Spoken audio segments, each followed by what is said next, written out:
All right, so we're back here once again on another Couch Coach Live. We are here. We are here. What's going on, Mal? What's up, young? What's going on with you?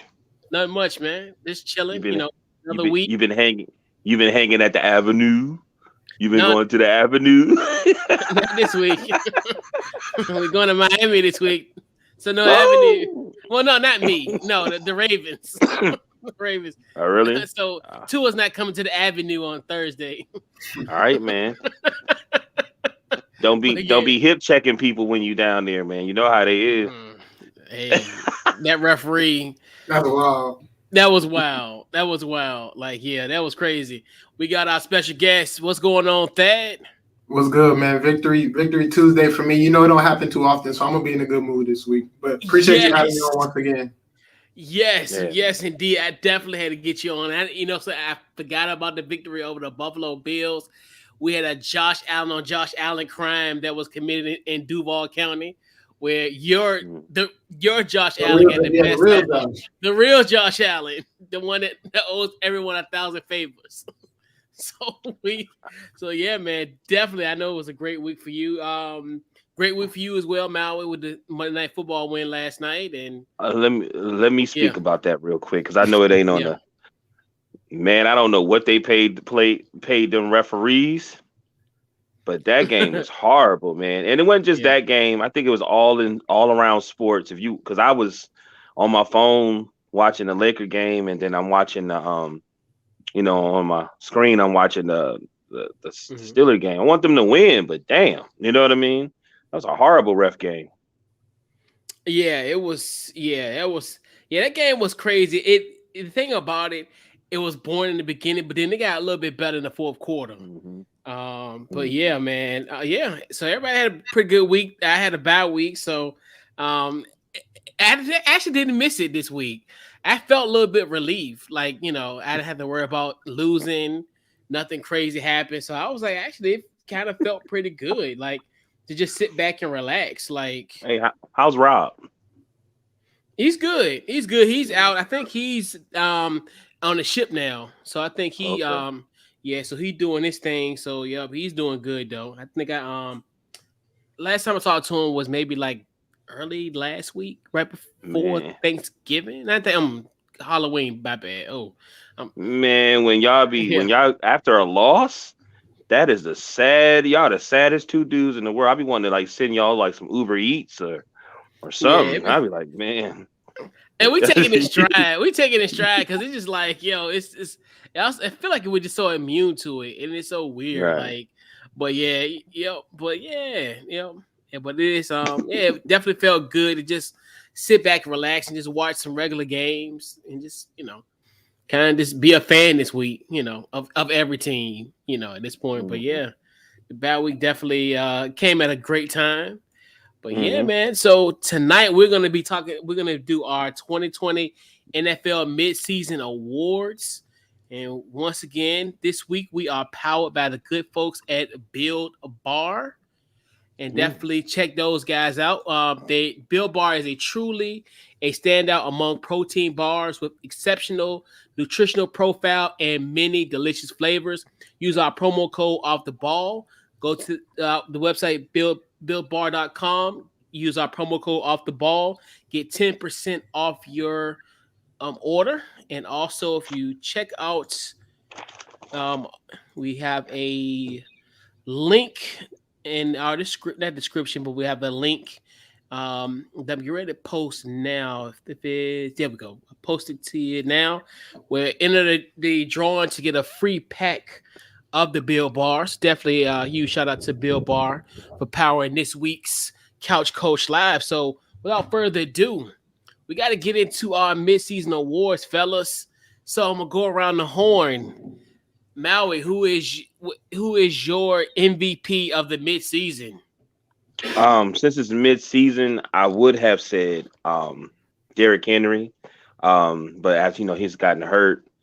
But you know, he was on his way to beat his have his third season rushing title. But I'm gonna give MVP to Lamar Jackson. He's number 6 in rushing. Um, it was 600 yards. He got passing yards, 2,209, 13 TDs, 7 interceptions. His rating's lower than usual, but you know what I mean? He's still all around player. Like if he ain't there, they're not winning, and they're at the top of their division. So I'm gonna give it to him. Yeah. Dan, who's your MVP of the midseason? First off, Maui, I agree with your statement. Like Lamar Jackson, his stats don't show it, but he means more to his team than anybody in the NFL, in my opinion. But for now, I'm gonna go with Matthew Stafford. I'm gonna disregard the game on Sunday night, but so far, he's 23-6. He leads the league in passing, and that offense is just taking off. What McVay wanted to do with Jared Goff, he couldn't do. And as soon as Stafford steps in, they take off. But besides the game on Sunday night, he's played flawless football. He had a rough little game against Arizona a little bit, but so far he's played quality football and just looked every bit of what people thought he would be in Detroit, with that lack of talent. And I wanted to go with Brady, but when they played head-to-head, he outplayed him and they got the dub. So for now, I'm going to stick with Matthew Stafford mid-season. Right. So I'll raise you. You had a Matthew Stafford. I give you Tom Brady. I think what he's doing, just for the simple fact of A, defending Super Bowl champion, and then B, being 44 years old. I mean, yeah, I know we kind of want to say as far as like you don't want to kind of skew it from a situation where it feels like a lifetime achievement award for him, but for what he's playing at this high level, and like you said, Thad, I think you look at the situation when they went head to head, that he didn't do well, but then I can say the same thing about Matthew Stafford last Sunday against the Titans. So the thing about it is just I think what he's doing. I mean, 25 touchdowns, damn near almost 2,700 yards, passing yards. And I mean, he's sufficient. Like he's doing his thing this year. And like you say, everybody's had hiccups. That's the beautiful thing about it where, and even to your point, Mal, like Lamar Jackson, like you said, like that point where it's not coming in the stat sheet, but it's a lot of games where he's willed his team to win in crucial spots. Right. All three guys. Yeah, and I think about just like situation against Kansas City in week 2, the situation that just transpired against Minnesota. That was a game that Minnesota should have took care of business. And just you look at that success of that team. Just like you said, he's 6 in rushing. They lost everybody. They lost J.K. Dobbins. They lost I forgot what's the other running back name. It just eluded me. Gus Edwards. Yep. So you think about that, and we knew Baltimore is always a running team. They're a team that's pretty much predicated on the run, obviously. With that, and then losing 2 top guys and still being able to still be a running threat, and Lamar Jackson is one of those threats. And Derrick Henry is at like 800, almost 900 yards. I think 837 yards, but he's hurt. And Lamar Jackson's at 600. You know what I mean? And we talking about. I'm sitting here thinking. I was like, well, damn, B. You know what I mean? By game 17, where he gonna be at? And Derrick Henry, if he would have been healthy, he would have hit another 2,000 yard season again. Right. I mean, easy. That would have been a layup for him. Because I mean, you just look at he almost had 1,000 yards in what 8 games they played. Minus the one that they've had. And his receivers been hurt too. You know what I mean? Yeah. Yeah, because what's your boy from I get the Bateman, the one from Minnesota. He just came back. So like he missed them. I think he was out for like almost 5-6 weeks of the first couple weeks of the season. The first 5 or 6 weeks of the season. So yeah, big time. Yeah. So we also we had the poll results from our Twitter as well for our midseason MVP. And let me scroll down. Let me get to that screen there. So we had Matthew Stafford coming in at 19%, Kyler Murray at 29.7%, Tom Brady won that award, 43.8%, and then you had Josh Allen. All right, I have a question. Go ahead. I'm gonna let you finish. I got a question after you get done. Yeah, I did. I'm done. Okay, so I don't mean to be rude, but I'm asking Thad too. You the expert, my G. Do you really want to put Josh Allen in this category as MVP? As I haven't really like been so solid on him this season? He started off slow with Pittsburgh and Miami, but he picked it up, and then last week he laid an egg. But before I could say before going into this week, he definitely needed to be in the conversation because if you kind of look at it, the numbers and stuff, they were blowing teams out. Like they were outgaining everybody they played. I think they're rolling a little bit, and I understand why you're not completely sold on him because there's some guys. There's a guy that's not playing right now that I think is better than him in the top 5. So I understand where you're coming from, but I think that after they started off slow, the stretch he was on, he deserves a little consideration. But I would put Lamar over him in the race, like in my top. Because I know when they get to paying a lot of these QBs, they seem like they try to force feed us. You know what I mean? And if you're not somebody that's really trying to looking at the stats and looking at everything, you will buy into it. Because when I looked at I said, well, let me check Lamar. Then I looked at the rushing yards. You know what I mean? I was like, well, shit, he got to do everything damn near. You know. But anyway, that was just my question. That was really my question. The time I saw that was on here. Yeah. All right. So our next award is going to be the Offensive Player of the Year.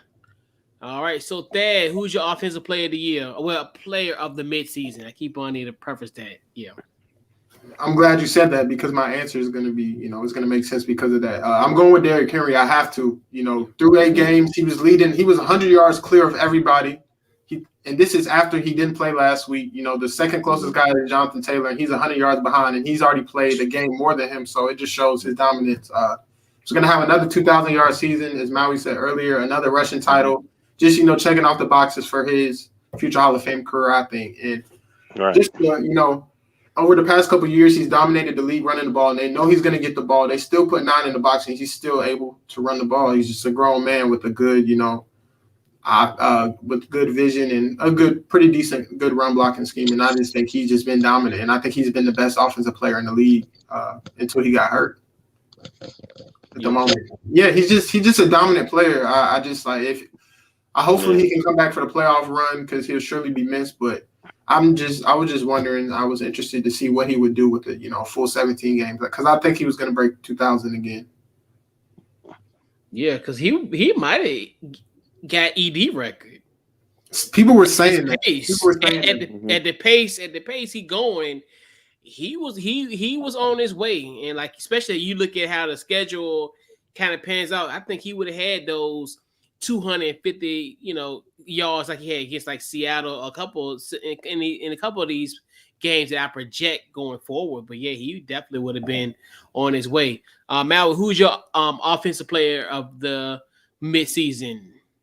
I gave it to Matthew Stafford.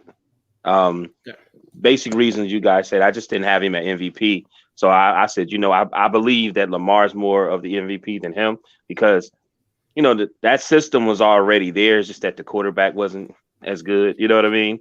But if you get somebody like a Matthew Stafford, who everybody has always put him at as an elite quarterback, then have the talent around him, even the defense, they just keep picking up people. You know what I mean? So right.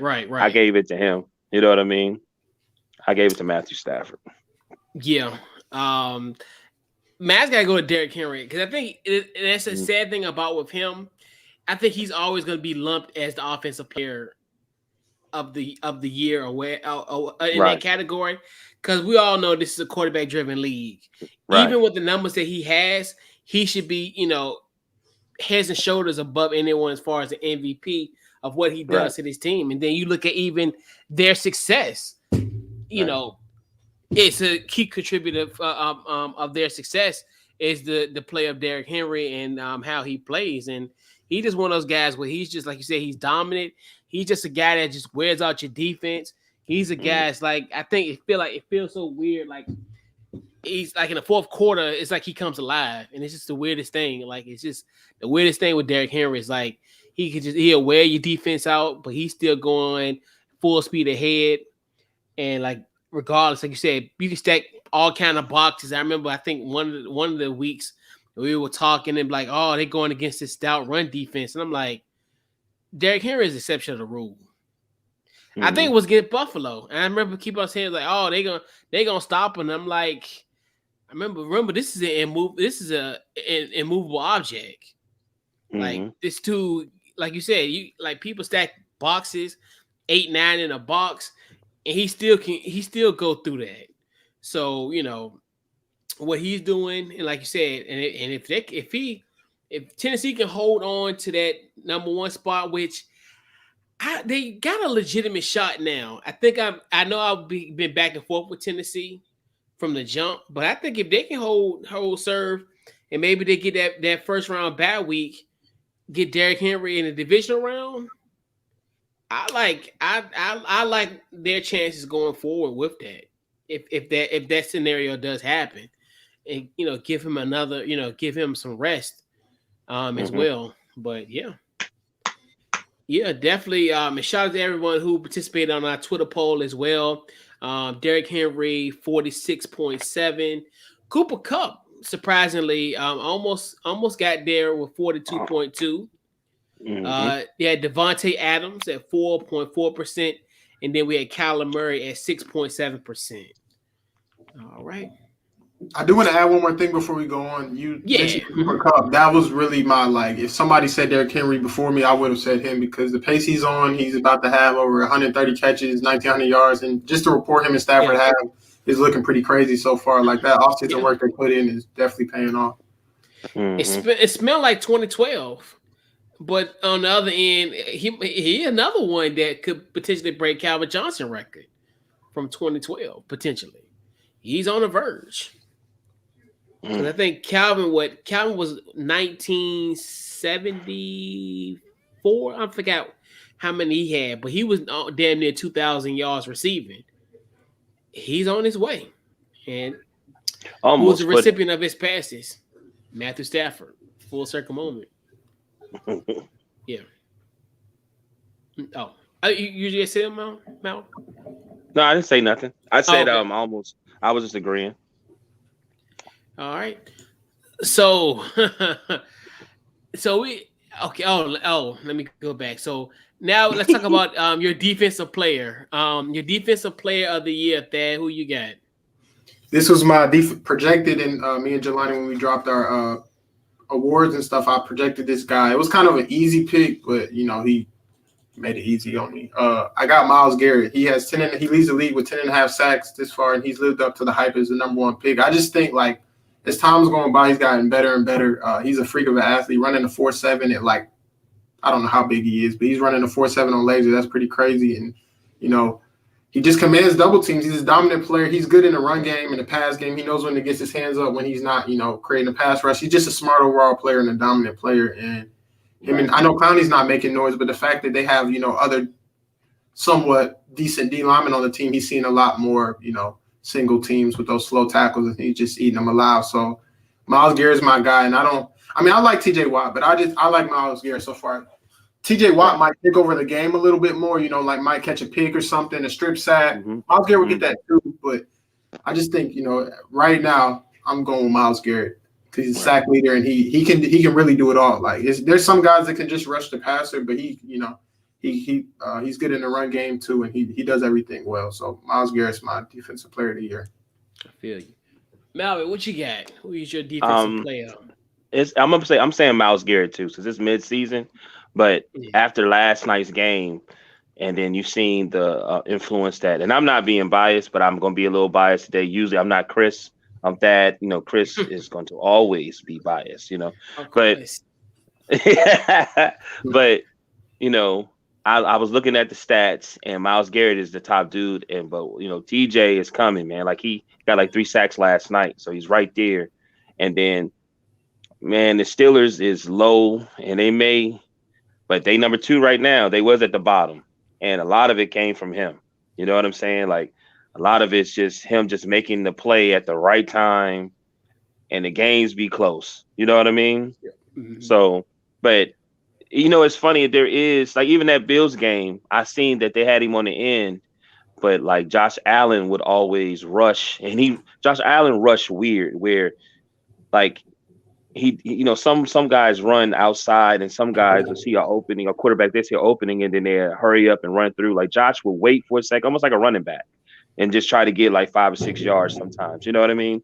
And then I saw them move move TJ in like in the middle, and he always kneels down like you can't even see him sometimes when I'm, you know what I'm saying? So I think that kind of froze Josh Allen up a little bit in the second half of that game. So I seen him coming, but right now it's Myles Garrett. It's Myles Garrett. Like he's definitely probably the most dominant guy. You know, just like what was it? Donald a couple years ago. Well, I want, you know what I'm saying, but Myles Garrett is a scary situation. But TJ coming though. Yeah. Yeah, I agree with you guys as well. Myles Garrett with the Y. Myles Garrett with the Y. Bro, let me tell you. Hey, Bro, what you interviewing somebody and I thought it was gonna be him? it was Myles Garrett. And you know Myles Garrett, Fox 5 in Atlanta. Damn, I was going to call you Jelani. Damn. Can't do that. Right. Can't do that. Right. And that I'm a Steeler, so I'm like, hold up, how I'm gonna do this? You know what I mean? I'm gonna carry myself. Bro, I'm gonna be professional. You know how many mentions that man be getting? Shout out to Myles Garrett, MI from Fox 5 in Atlanta. Bro, like every Saturday, every Sunday, if you follow him on Twitter, bro, he be retweeting so much stuff about people saying, "Oh, Myles Garrett, you suck." And it's like, it's Myles Garrett TV. I'm like, how do you think? How do you get that confused between Myles Garrett? I know, right? it interests me the hell out every week. So yeah, I would tag him in this, but no, I ain't gonna do that. That's our guy. So top 5 guests for sure. So yeah, it's gonna be Myles with the Y, Garrett. The Y. With the Y, yeah. What he's doing, 12 sacks, and I know we keep on talking about a lot of records, as far as could be shattered. We obviously talked about potentially Derrick Henry was on the cusp of maybe breaking ED record. We talk about Cooper Kupp maybe breaking Calvin Johnson's record for 2012, but the way things going, if Myles Garrett is at his projection, he's gonna be knocking at the door of that Michael Strahan record. He's well on his way. I think if out of the 3 ones that we think could break the record, obviously Derrick Henry's not going to break that record. But out of the 2, I think this might be a little bit more doable than Cooper Kupp getting almost 2,000 receiving yards, and it might happen to both. But I definitely see Myles Garrett maybe hitting that mark. It's more realistic.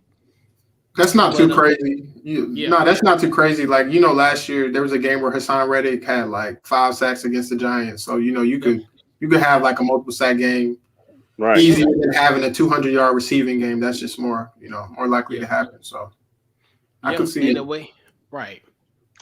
His motor's relentless, so he's not going to slow down. He's coming the same way all games. So I could see a couple multi-sack games in his future, and we still got 8 or 9 games left for some teams. So. Right. They got 8 because they got a bad week in December. Lucky them. Yeah. Right.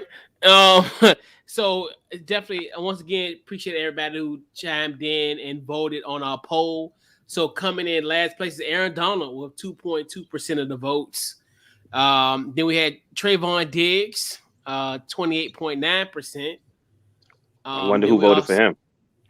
Probably people in Arlington.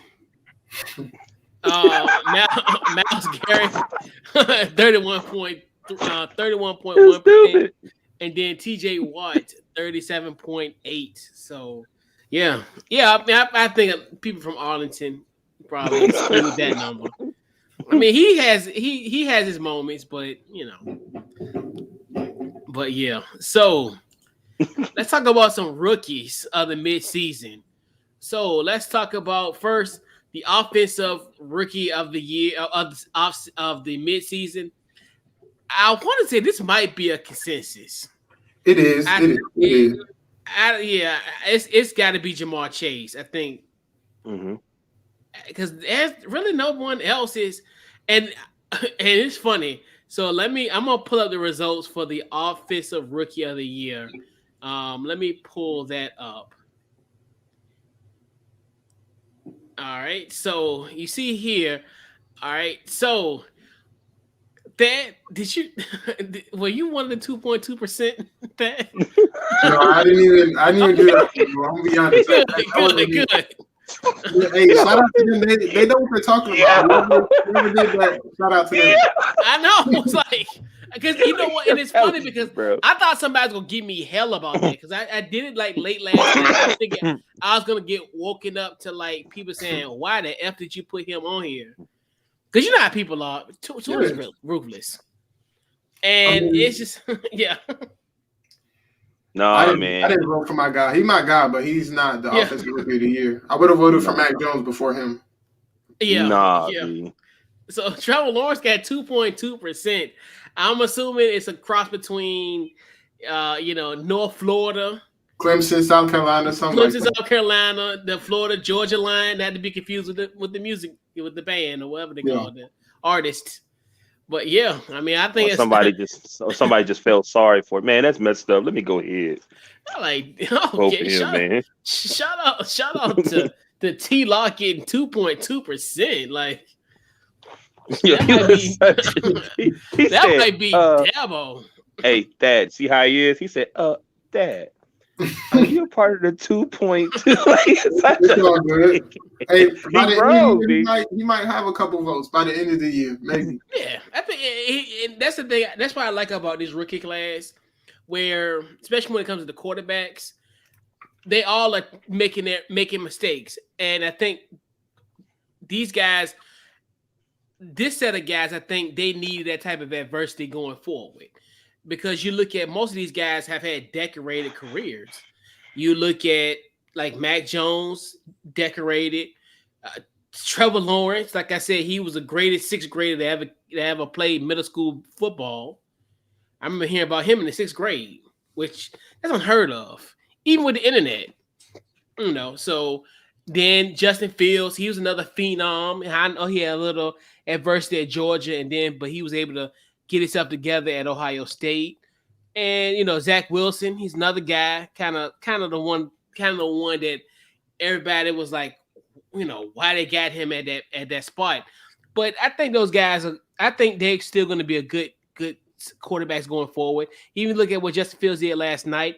I think he showed flashes. He was clutch, but field goal kicker, couldn't get it done. He was, I don't know how that happened, but hey, that happens, But yeah. I do want to add one more thing though, since we all have Jamar Chase. I do want to give Najee Harris a little love. Like he's been. Yeah. I know you're a Steelers fan, Maui. They kind of. I mean, he's a running back, but they're doing kind of the same thing they did with Le'Veon. Not saying he's Le'Veon yet, but he's getting a lot of touches in the pass game and the run game. You can say that. You can say that, homie. My heart has not been all the way Steelers since they lost Le'Veon and Antonio Brown. So I don't mind that. And I just want them to do. What's weird is that even though they handing the ball off more, it's him. It ain't all the line. It's him and what he's doing. You know what I mean? It's not like the holes are there. He's making the holes and he's pushing through, and it's him. You know what I mean? And I can't wait for them to figure out the right plays for him. So I don't want him to get beat up too much. You know what I'm saying? They putting everything on him. That's one thing I don't like about the Steelers. They don't mix it up much. They putting everything on him. It's a lot of touches. Like I haven't looked at like the numbers, but I can pretty much guess from every game I watch, like he might average probably maybe 25 touches a game in the pass and run game combined. And that's a lot of touches early. That's great compared to because Ben last year and how many times he threw it. And then the games that we did lose when he was just like, man, I'd rather them just keep, just like a Derrick Henry. I ain't saying he Derrick Henry, but keep giving him the ball, let him beat up the defense rather than throwing it. Because I don't have that much faith in the receivers as much as I used to in the past. Like Johnson's okay. Claypool, they can't really go over the top and give it to him. Like I'm gonna be honest with you. I was like, man, go get Odell. At least he'll be a weapon. You know what I mean? But it'll open up for these other receivers. They're not worried about them. You know what I mean? They'd probably be a little more dominant. You know what I mean? But that's just me. Yeah, that'd be good to replace the other diva in Juju. So you don't got no room to be a diva.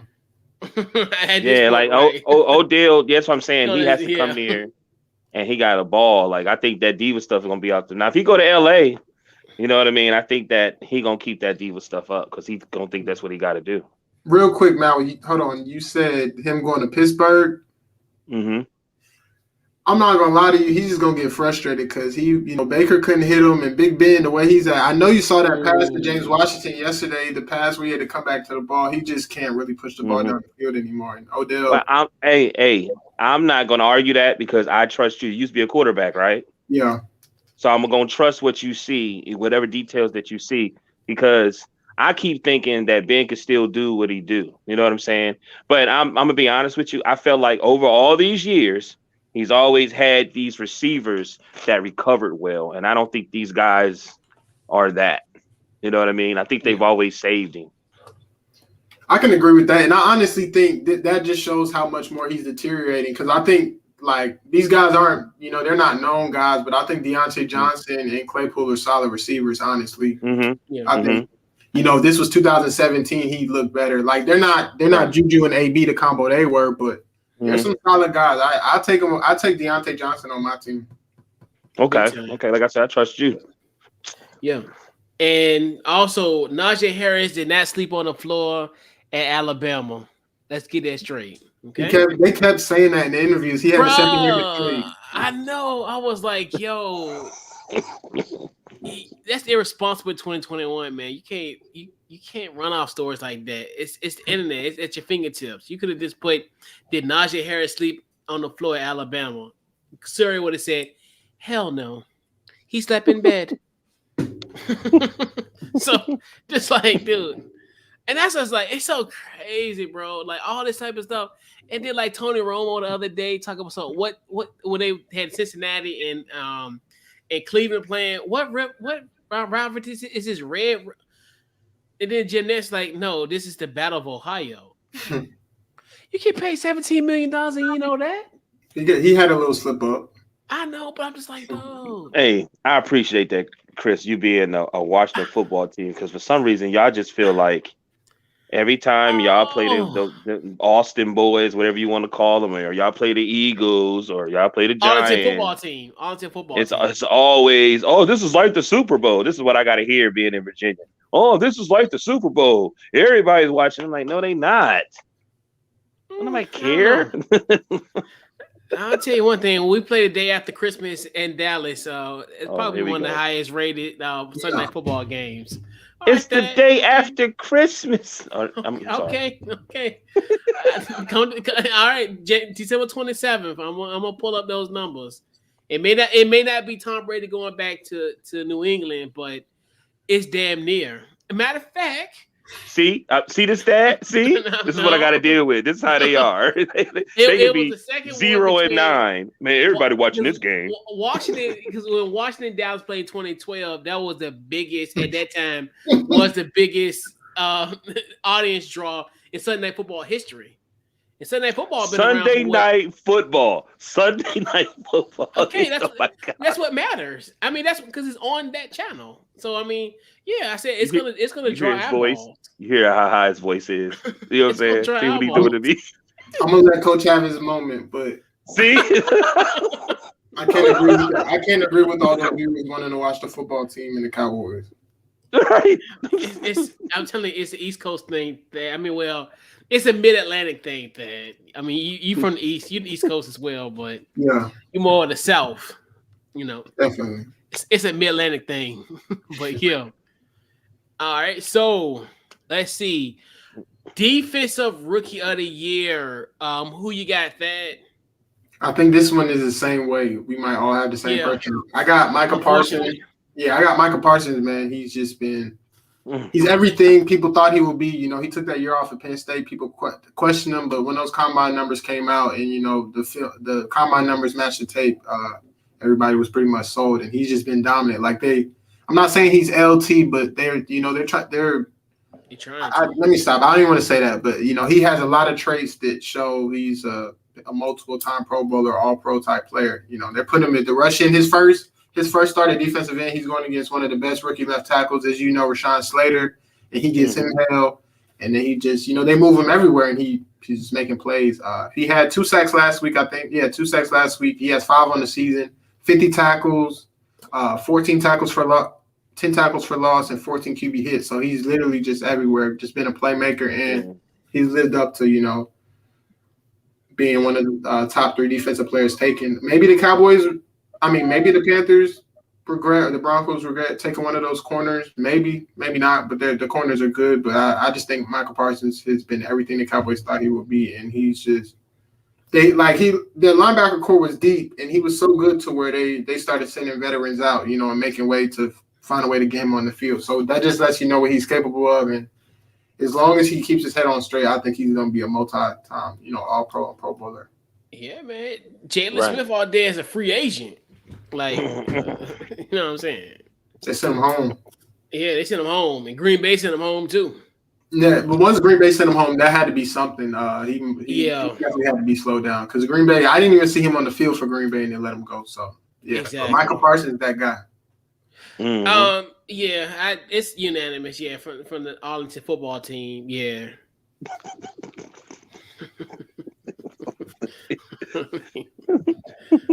Can't say their name.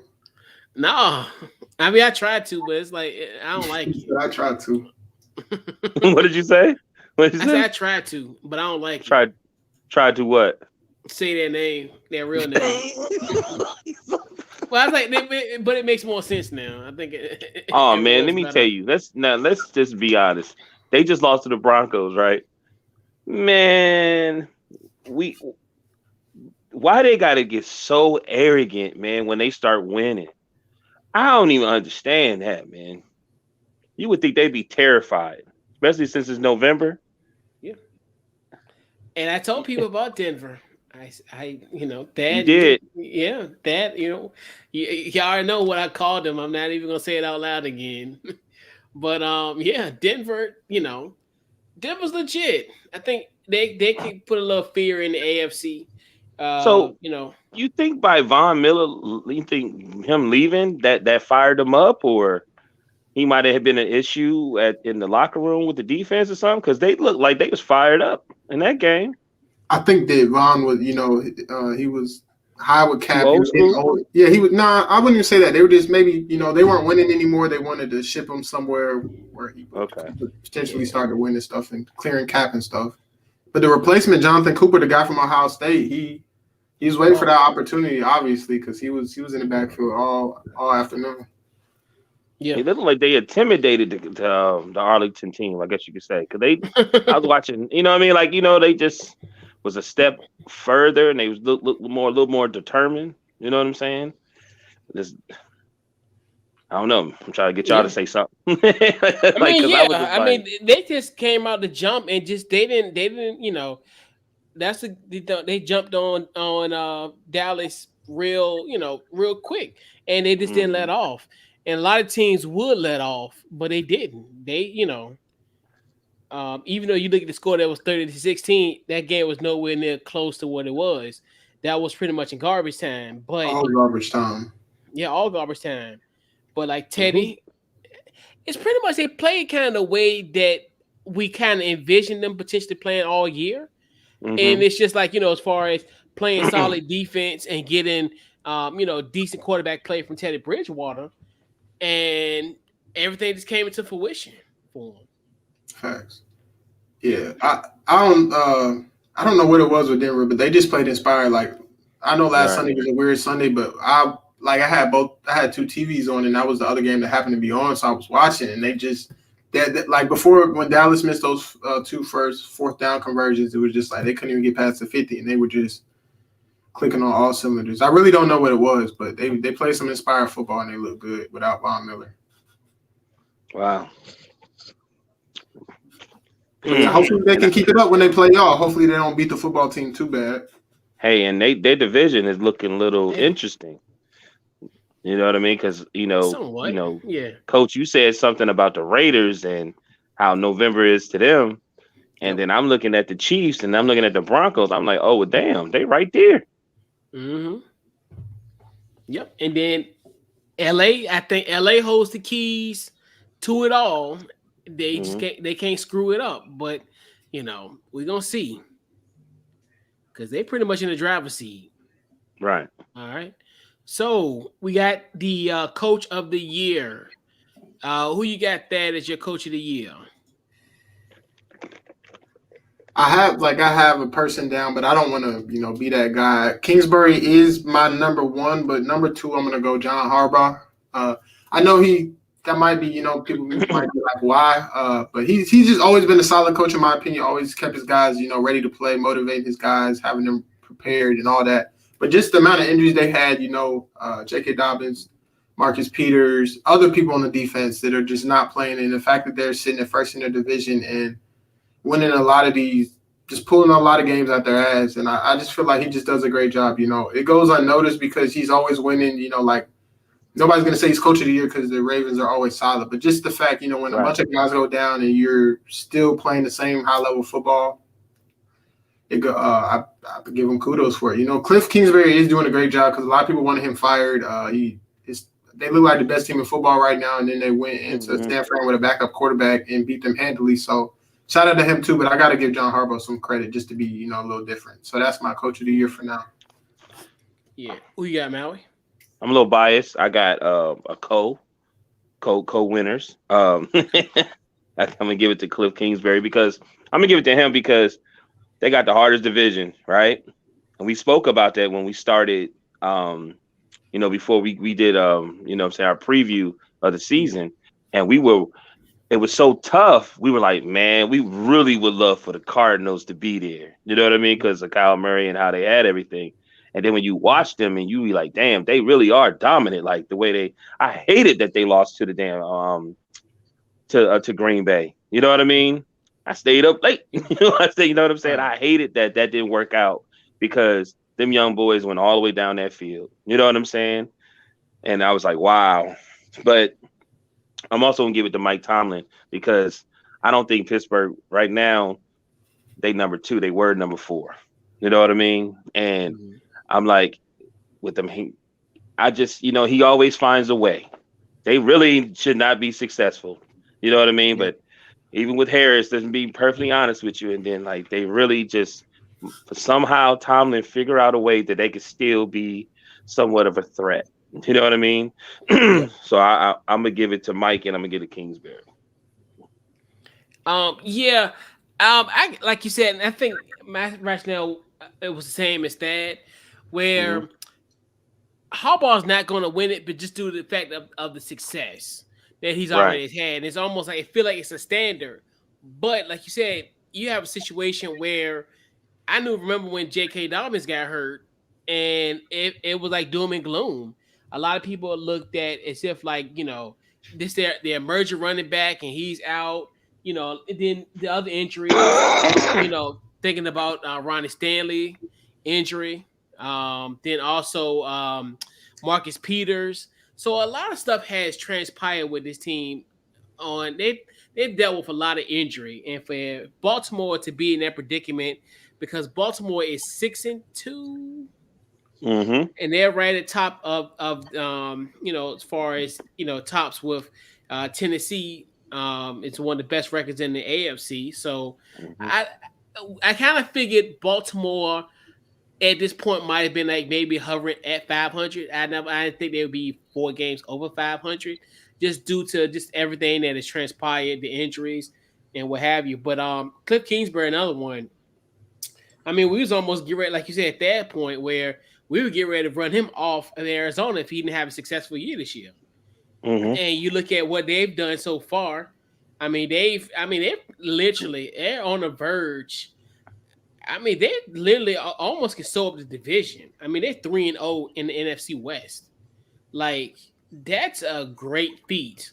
And the crazy thing about that is, if AJ Ball would have looked at the ball in that final possession, this team could literally be 9-0. This team could be undefeated. They're one bad play away from being undefeated potentially. And so I can't ignore that. Then Brandon Staley, he's another one. He's probably more inclined. Is probably going to win if the Chargers have keep this going.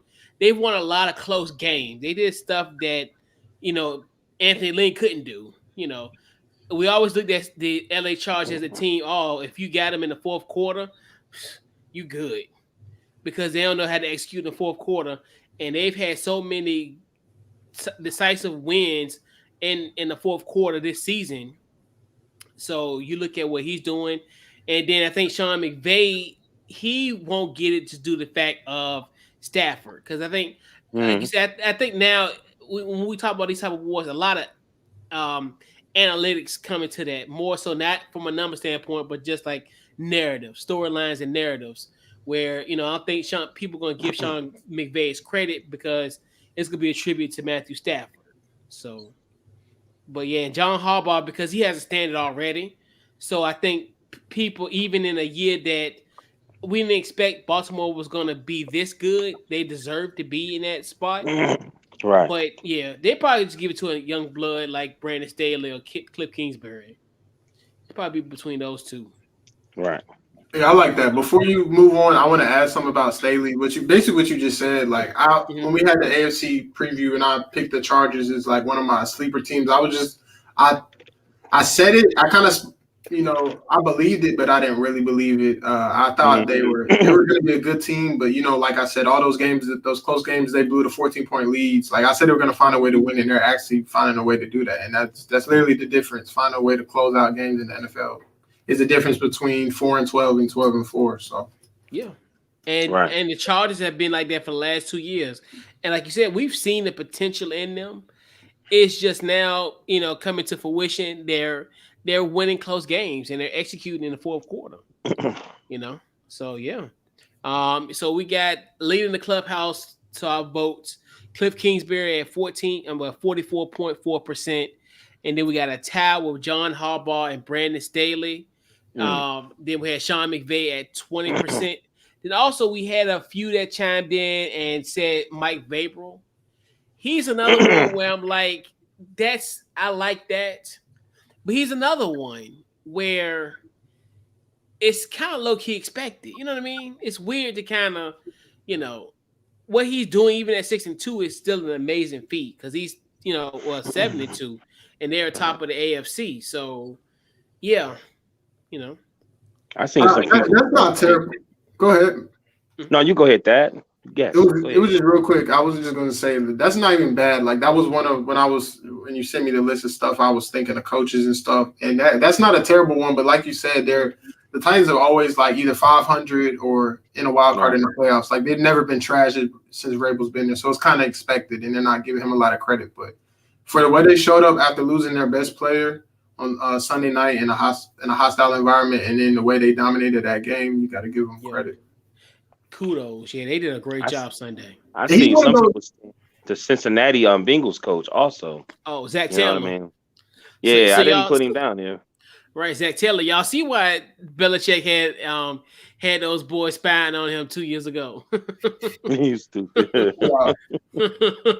And I just think one more thing. I think Vrabel's one of those coaches, like, as in my time playing football, like he played football, but you can just tell he's one of those coaches players. Like I know all his guys like him. They play hard for him. He gets those guys ready to go every Sunday. Like he's one of the most likable coaches out there. I'm pretty sure. And he made a great statement on Sunday Night Football. I don't know if you guys remember in the beginning when they had Michael Buffer doing like the "Are you ready to rumble?" whatever thing. Kick that ball off. They kicked the ball off in the middle of that. And I was like, you know what? I love that because they came to play. I'm not here for the pomp and circumstance. Let's go. It kind of reminds me of like Ivan Drago versus what's old boy? Ivan Drago versus Apollo Creed. When Apollo Creed had the, James Brown and all that type of stuff. Apollo Creed, like, look, I'm not here to all this pomp and circumstance. Like, what the hell is going on? I just want to fight. And that's how I felt with Mike Vrabel when they did them, the Michael Buffer thing. Like, look, you can do all you want to. We just keep the ball off. It's like no pomp and circumstance. We here to win. But and then with Tennessee, now the defense is coming alive. It's almost kind of now reminds me of what we envisioned Mike Vrabel, what he thought he was going to be as far as how this makeup of this team was going to be when he took over as kind of a defensive, as a defensive team. because they've done a great job on their defense this year. They've been good defensively. So the coach of we got the comeback player of the year. Who you got? That I don't like. I know you pulled up the votes, so I don't want to say what everybody says. But it's really not a discussion. I think it is that Right. I had Carson Wentz as a close second because I know the coach He's they're he's 17-3, 17 touchdowns and 3 picks. Like he's doing what he has to do, and I think he's played well besides the end of that Tennessee game. Yeah. But Dak Prescott is the runaway pick. Besides the game last week where he played probably his worst game in the past couple of years, he just hit the ground running. That first game, they were questioning his shoulder. Was his shoulder ready to go? Could it hold up? It's held up pretty fine. We haven't heard about anything but the calf. And he just played quality football. I don't think he's looking like the amount of money they paid him, but he's looking like the franchise quarterback, a top 10 quarterback, I think now. And he's just playing confident ball. Maybe that the time off, I say mental reps are key, but for some people, it makes all the difference. Him locking in, watching all that film has made the difference because he's looked like not the guy that paid him to be, but he's a difference maker out there, and he's a quarterback that a lot of teams would love to have in their locker room. And I just think that he's, continuing to get better. I even have my doubts. Like in Mississippi State, I was like, is he going to work in the league? He could throw a little bit, but you running the ball 20 times in college, stuff like that. Is he going to be able to translate? And he's everything's gotten better. His feet, his eyes, his arm accuracy, all that stuff. So shout out to Dak for overcoming that injury and balling out this year. So that's who I feel like I have to go with. The only option. And they're winning this year. The Cowboys. I picked, I picked the DC football team to, pick it up and win the division, but they didn't want to hold it down. I got to go with Dak. Yeah, they're making us look bad. I got Dak too. I got Dak too. But it's crazy now that they winning. Remember how they was dogging Mike McCarthy? And you don't hear none of that anymore. That's true. They was dogging him, man. But yeah, man, they dog him next week. I give it to Dak. It was a horrible injury, man, when it happened, and doing his thing. Yeah. It's unanimous. As Aiden Diggs would call him, is that Patrick Mahomes? But, I'll be a little tight. I'll be a slight bit tight if I was Dak, but it's a kid, so he doesn't know any better. Yeah. But he said it in such a gracious way. He's like, you're Dak Prescott. Nice to meet you. It's like, that's such a well mannered young man. But I know I would have been a little hot, but like you said, he's a kid, and but because he's like you said. For him to even know their names is a feat, you know how kids are, and it said clearly like he did,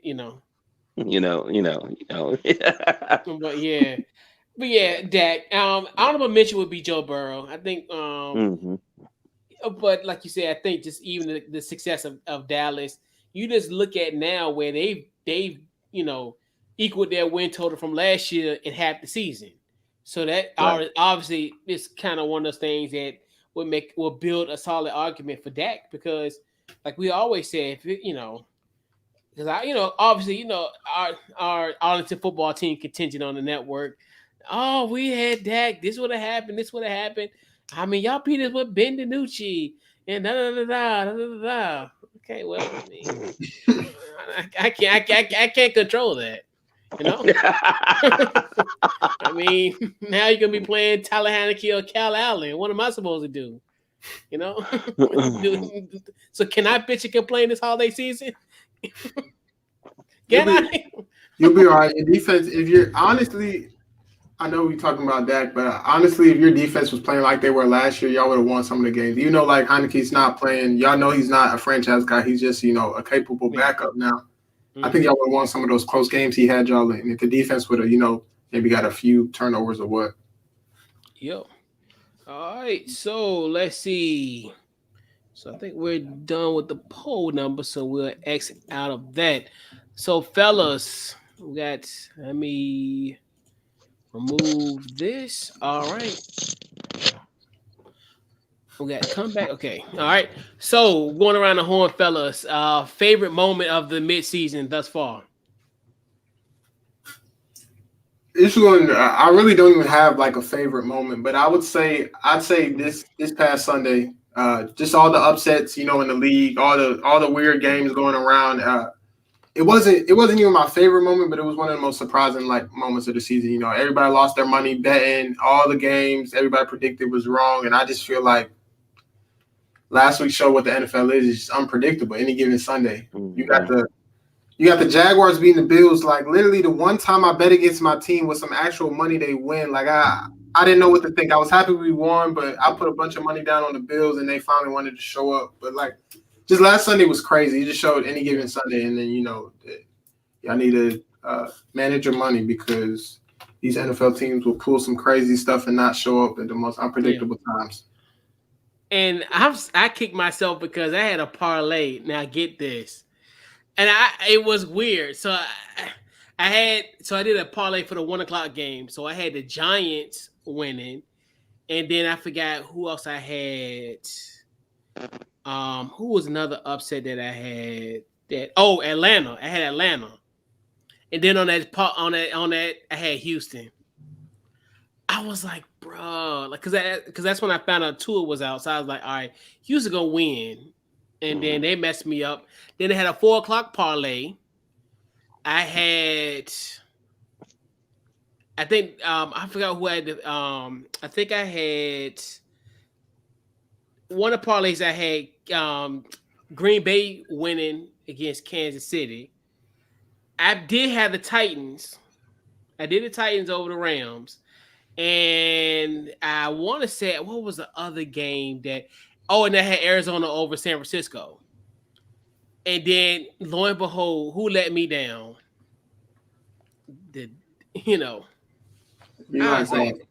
Huh? I said it'd be like that. It was just right. Unpredictable. Because I picked the same thing. I had Houston as well, and they just laid in there. They getting Tyrod back, but nah. That's why I figured they would get Tyrod back.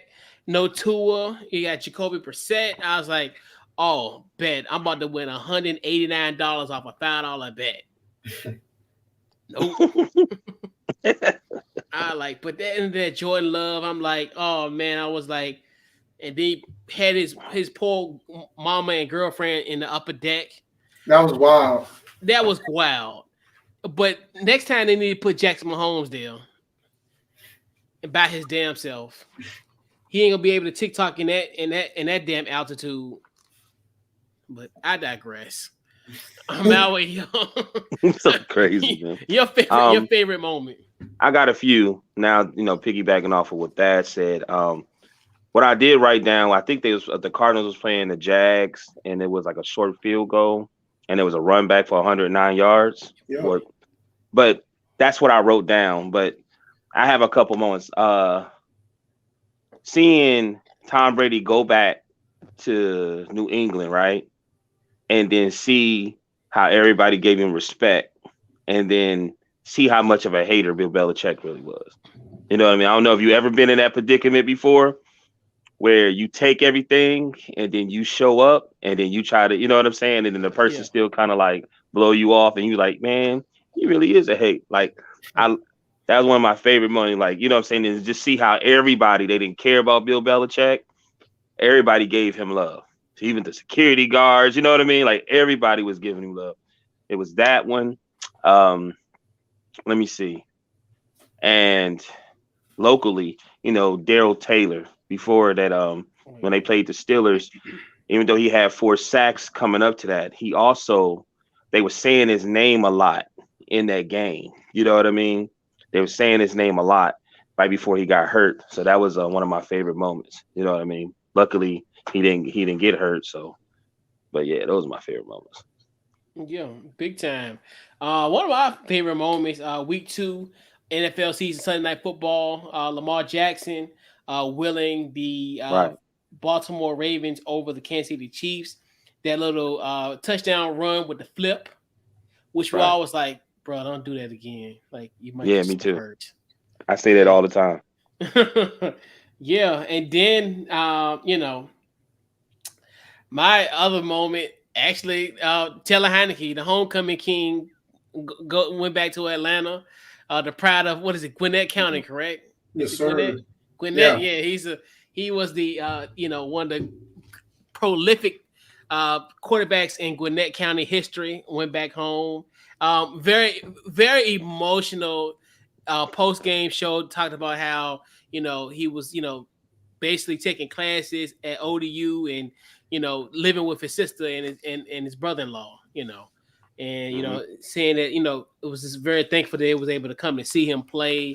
And then at that time Washington was at 2-2. Happy Days was here then, and they haven't won since. So Hey, I got another moment. The fact that you got some Lou Williams lemon pepper wings. Oh yeah, Lou Williams, yeah, that's right there. Yeah, so I end up getting some of those. A takeout option. No, they probably brought it to him. They probably brought it to him for game day. Oh yeah, they probably do. And I got some to go. I got like a little Uber. When he was out there, okay. Yeah, but not knowing they have a buffet. Yeah. So I'll be back in Atlanta probably. I was gonna say you got to sit down anyway next time. You can't come in and out. You got to dine in and chill out for a little bit. Yeah, I think I'll do that. Yeah, and I'll probably How come you ordered that? Watch this. Wait for it. How come you ordered Uber Eats? Why didn't you go? Because I wanted to make sure I got home safely financially. I didn't want to be like the ladies at All-Star Weekend in March, renting a U-Haul and telling people I want to get food back out. So. I know what you're talking about too. I know what you're talking about. You're talking about the females that went down to All-Star Weekend with like no intentions of staying anywhere. They just figured out they're going. Correct. Right. That's wild. I didn't see that, but a lot of girls know how to finesse, so I'm pretty sure some of them had a place to stay for the weekend, honestly. Oh, no doubt. I mean, it was one girl that had a GoFundMe that was circling around the internet, and I like, cute, but I'm like, I can't do this. No, don't do it, bro. Don't do it. Don't do it. Man, that was hilarious. I was like, I said, did you get some wings? Did you go? He was like, nah, they had Uber Eats, so I just went ahead and delivered to the hotel. I was like, what? Well, yeah, you got to stop by. We'll be there. I probably from January of 2022. I'll probably be back out there.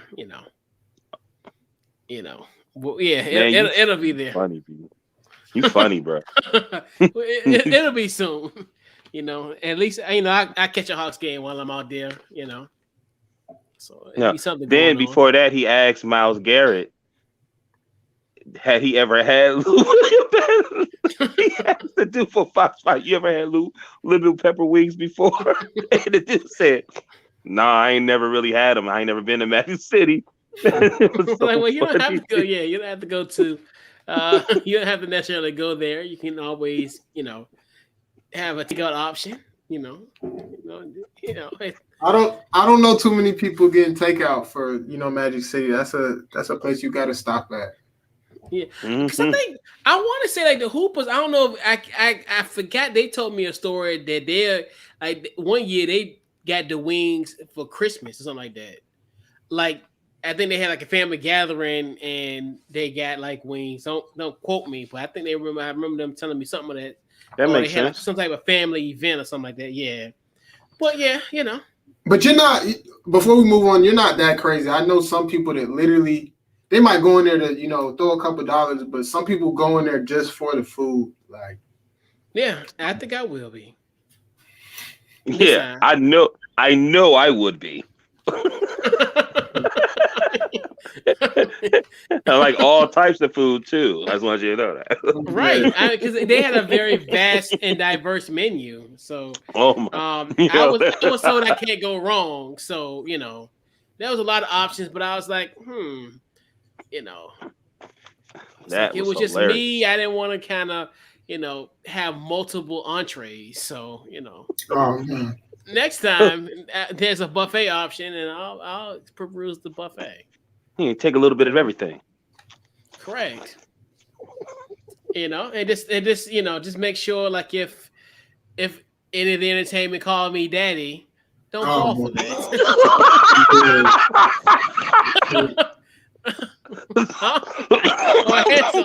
or handsome.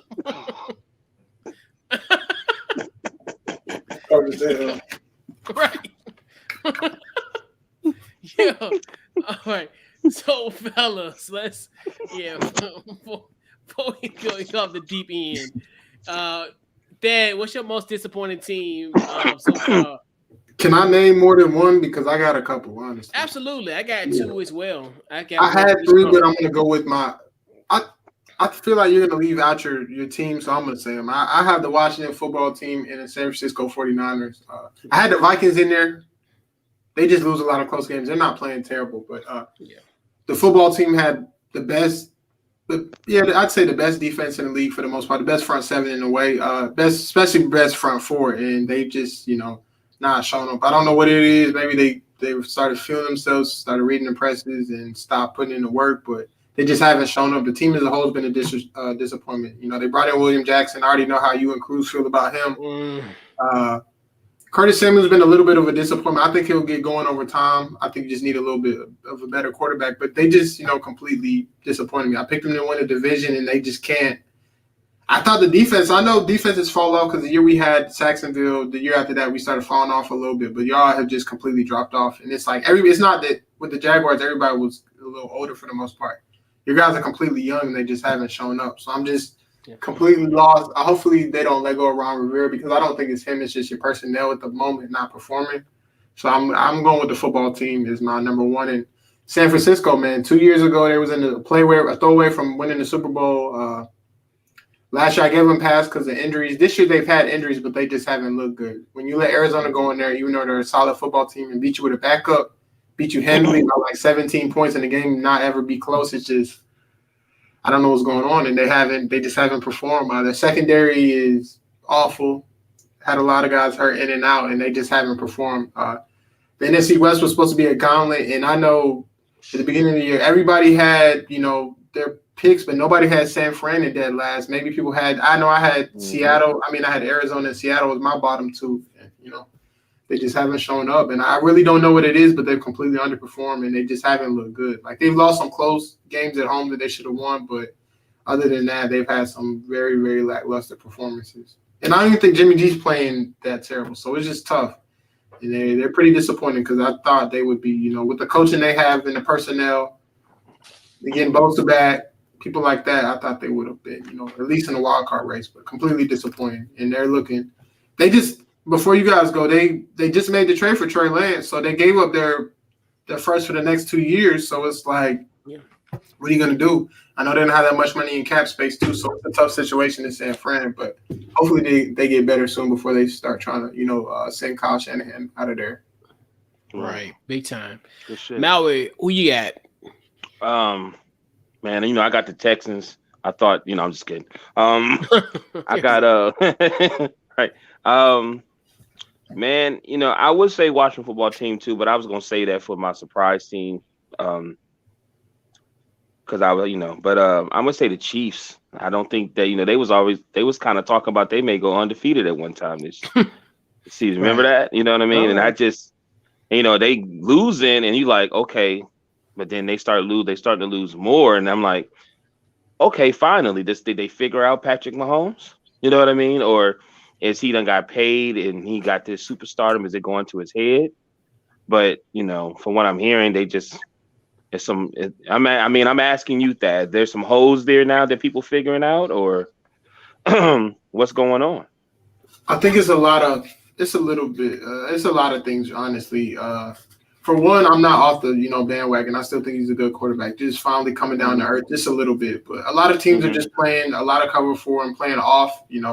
Over the past couple of years, people will play a lot of man and take chances. And when you got people like Tyreek and you got a big arm like Mahomes, you're going to take those chances.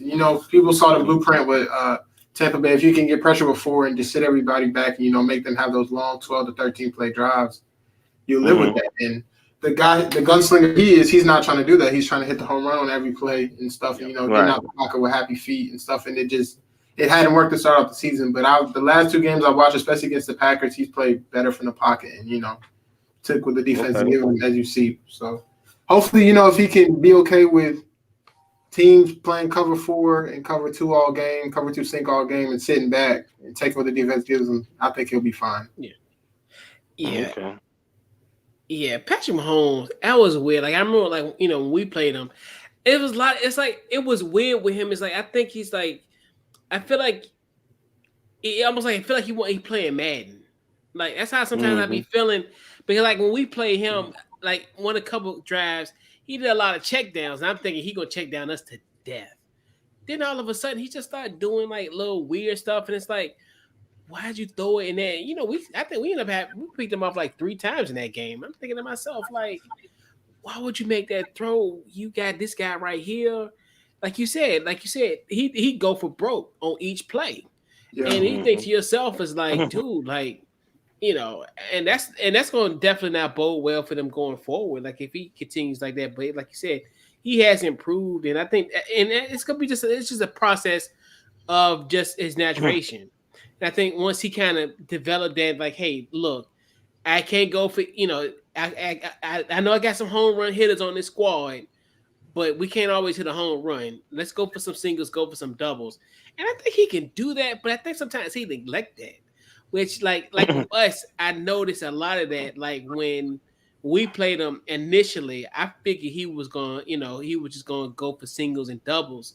But that fool was trying to throw like, bombs everywhere. I'm like, what are you doing, man?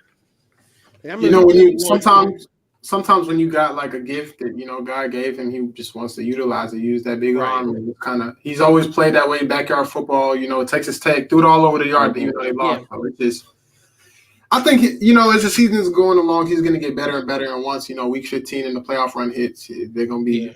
They might sneak in as a walker. They could get the division. It's still close. But I think they're going to be fine. Yeah, because a lot of it they're gonna be on the road. That's one thing too. They're gonna, if they try to make it back to LA, they'll have some road games, some road struggles potentially. They don't have an easy schedule either, right? Not really. Cause most disappointing. I mean, I'm not gonna. Of course, it's gonna be the Washington football team. I mean, I never thought this team would be 2-6, and it's crazy because I really thought it was weird. Like Washington is just they're like about far, I think probably one of the most weirdest teams. Like when we talked about like week in and week out, we when we do the Watch the Football Guys podcast, we go based on we talk about the opposing team's weaknesses. And it seemed like the opponents, they gain strength in their weaknesses. Like I give you a few examples, not to go on and lament about our struggles, but like Green Bay was at that before they played us, they were 15 for 15 on red zone defense. So every time an opponent was in the red zone, they converted 15 touchdowns.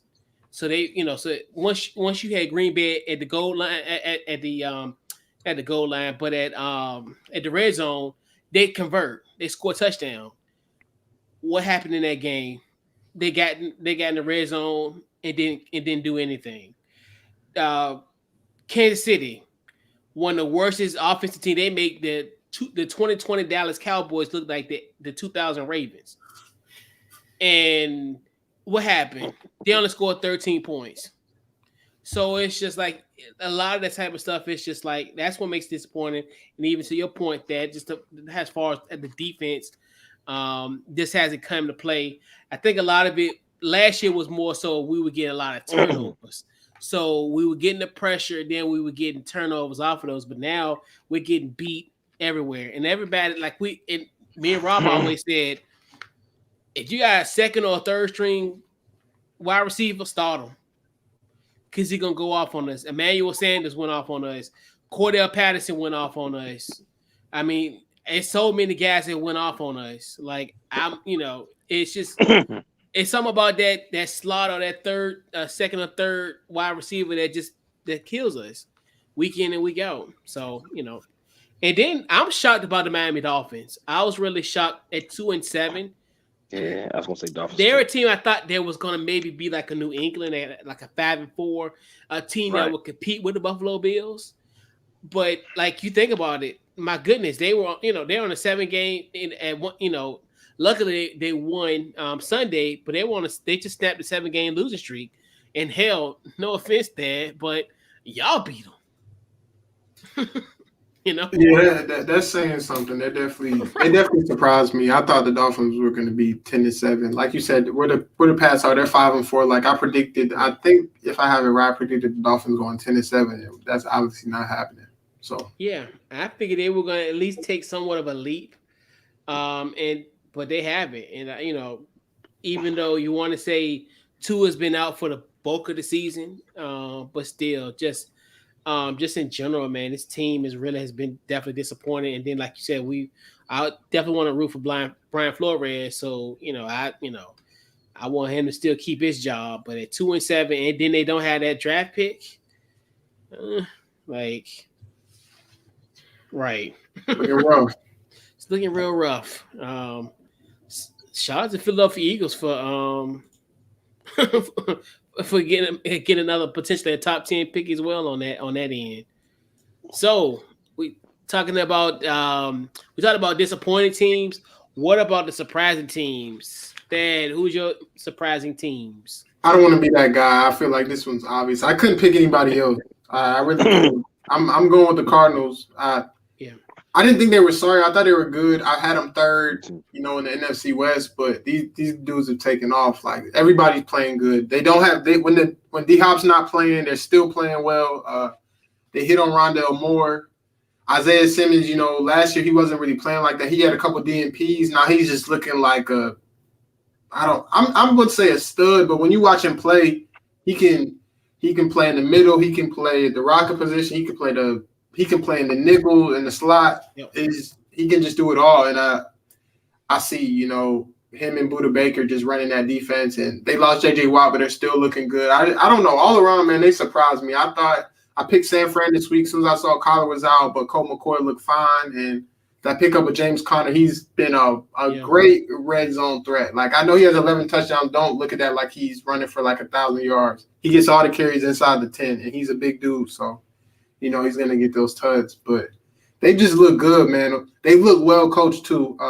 If I'm not mistaken, they picked up Vance Joseph, old Broncos coach. He's some guys are head coaches and some guys are just coordinators, and he's one of those guys, a really, really good coordinator, and that was a really great pickup, and he has those guys, playing real sound football. So the Cardinals, man, I'm pretty sure they shocked everybody. Nobody expected to be 8-1 and, one play away from being 9-1 because, AJ Green, I understand where he's coming from, but on a play where you're the only receiver on the backside, why would you be blocking? Like, what's coming to your side? There's nobody else. It was literally the running backs on the other side, the 3 receivers, not running no bubble screen, no nothing. Just, maybe and wasn't he the only receiver that he was throwing to that whole damn drive damn near?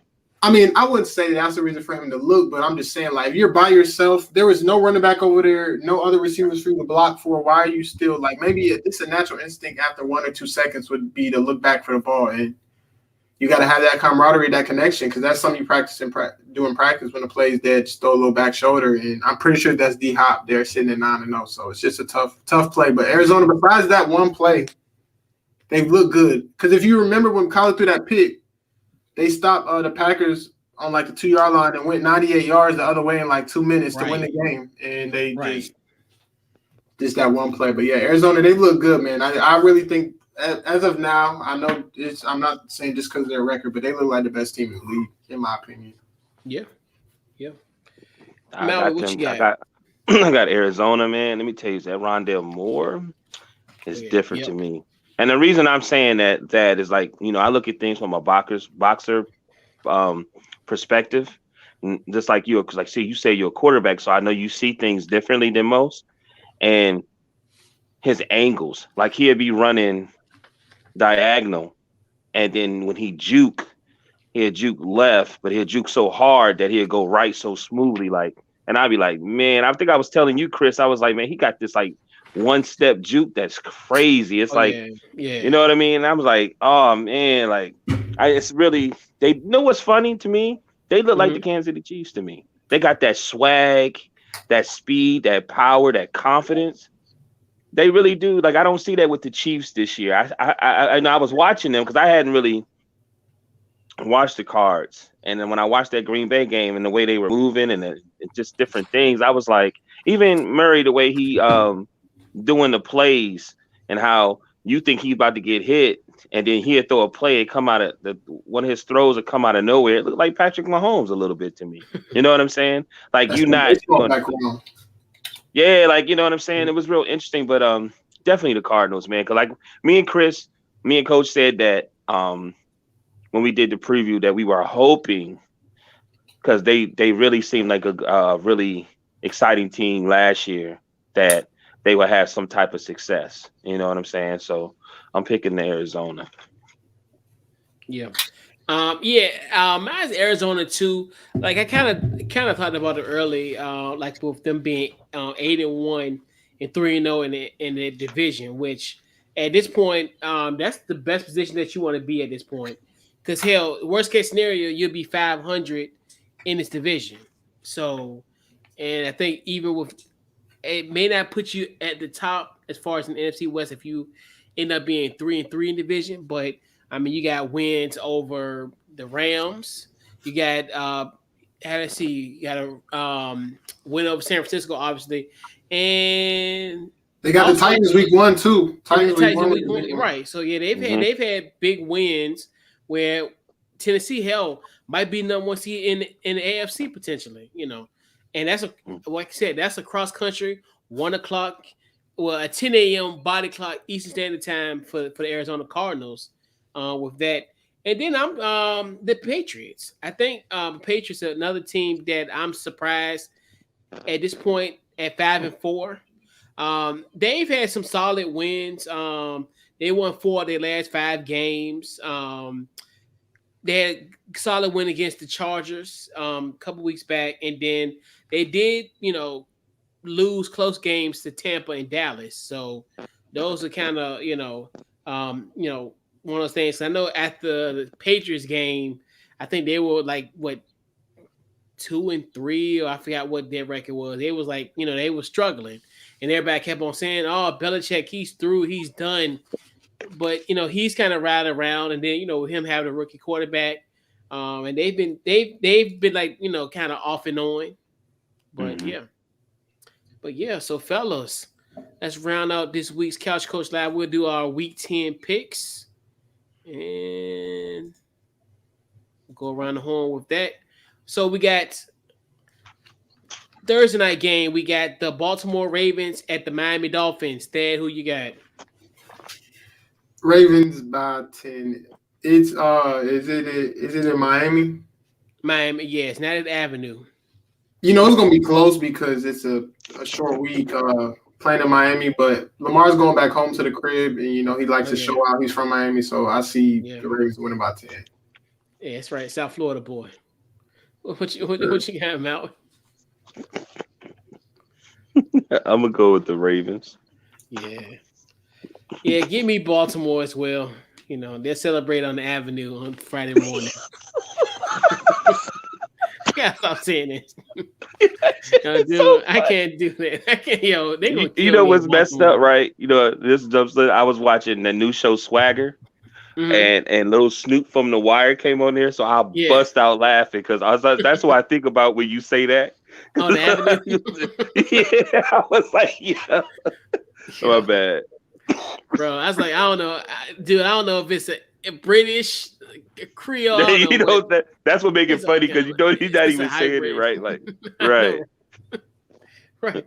We got Atlanta and Dallas. Oh, and the Arlington football team. Dad, who you got? Say that one more time. We got the Falcons at the Arlington football team. No, yeah, you threw me off when you said that.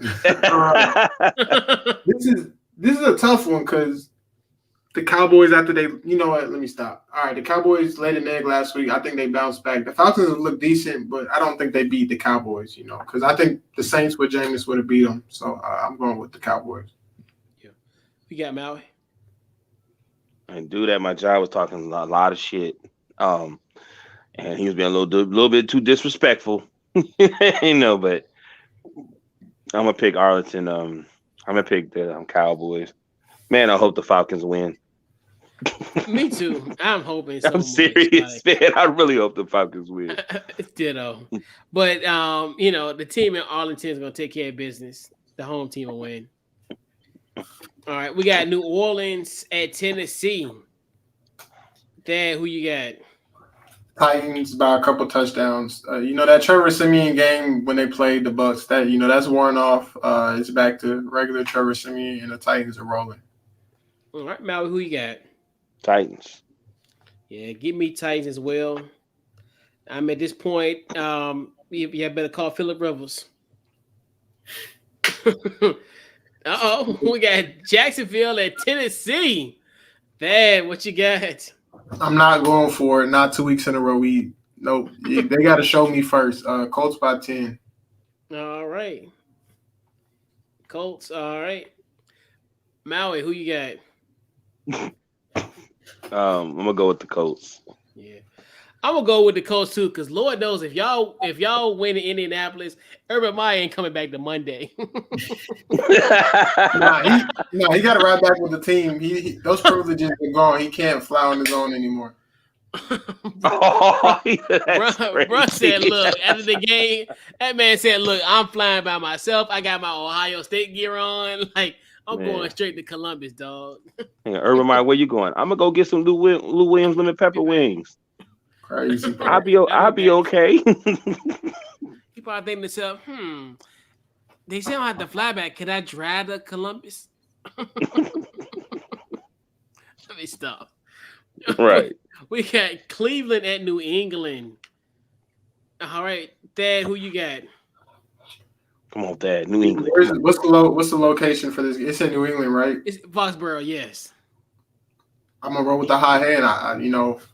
I remember my first episode, my first show doing what y'all when y'all doing the mock drafts. I said Mac Jones to the Pats, and everybody y'all hated him, like the whole network hated him. But I just think that was a perfect spot for him, and week by week he's getting more comfortable and he's playing better.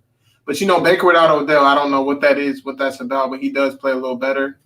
But I like the way the Pats are headed, the way they're playing defense. I think they give Baker a little trouble, so I like the Pats barely. But I won't be surprised if the Browns win, though. I ain't gonna lie to you. Man, Who got Maui?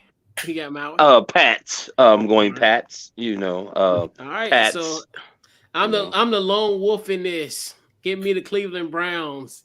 I still believe in Baker.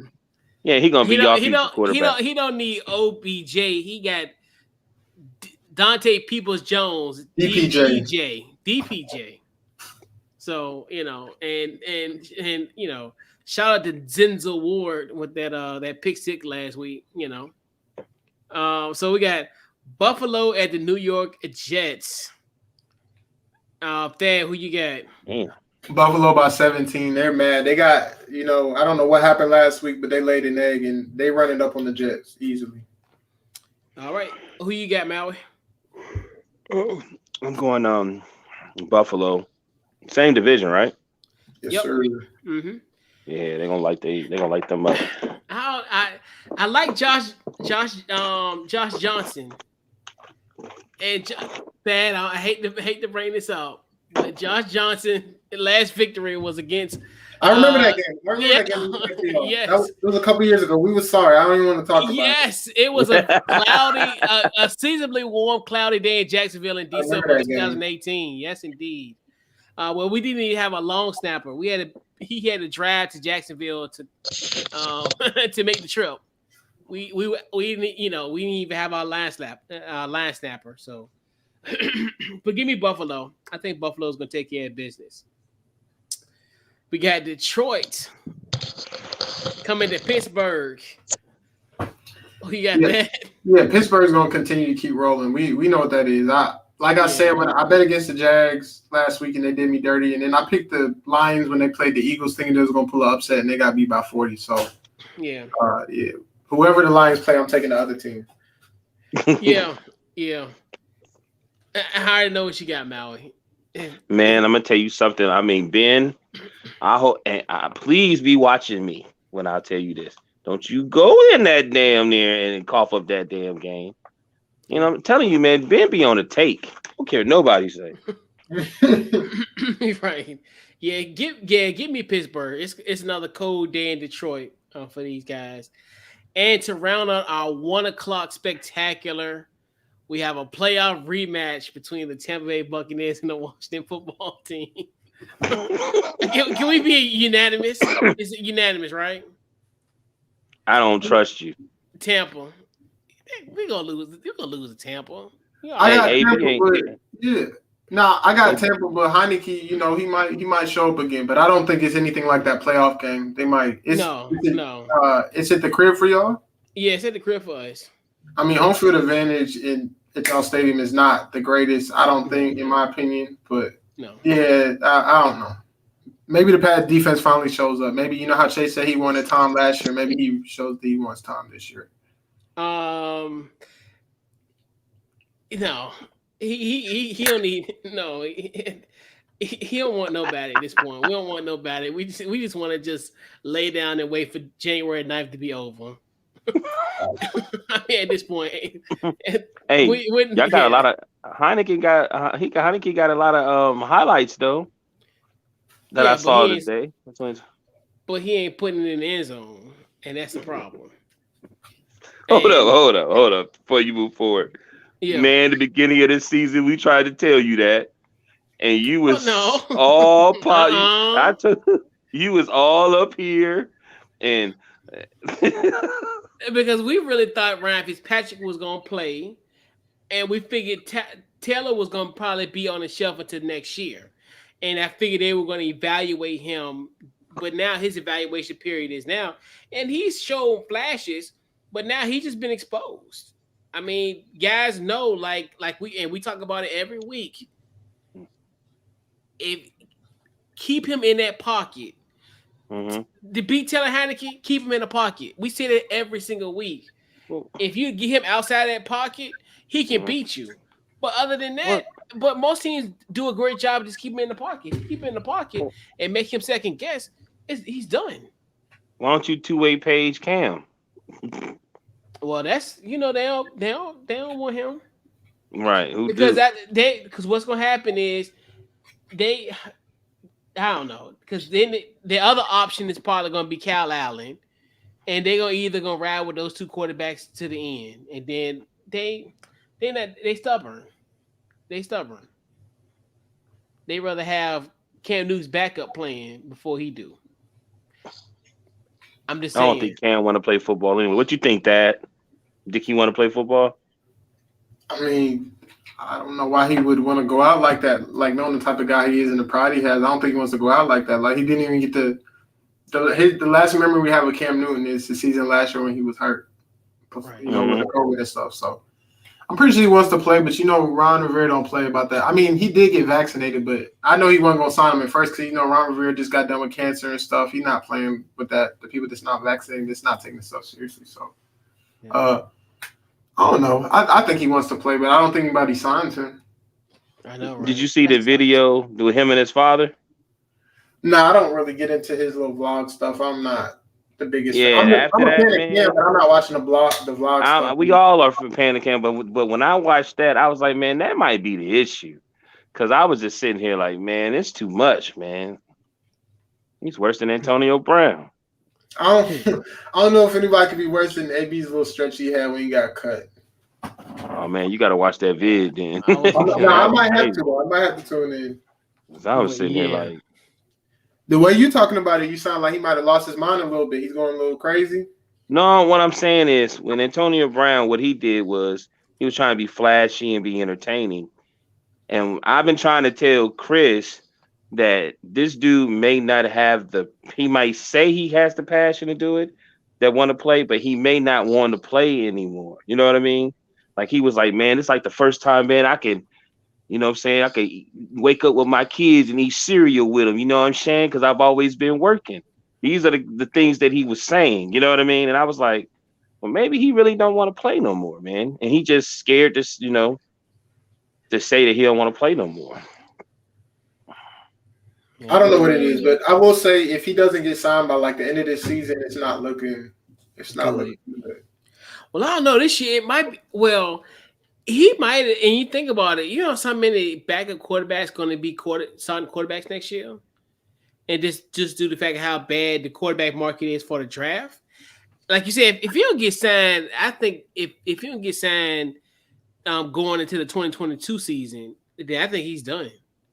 He got so many teams that need quarterbacks. I mean, probably half the league is going to have a different starting quarterback in 2022. Like, I mean, off the top of my head, I'm thinking maybe like not half, but maybe at least about 10, about 12, 13 quarterbacks. I think so. Yeah, you know.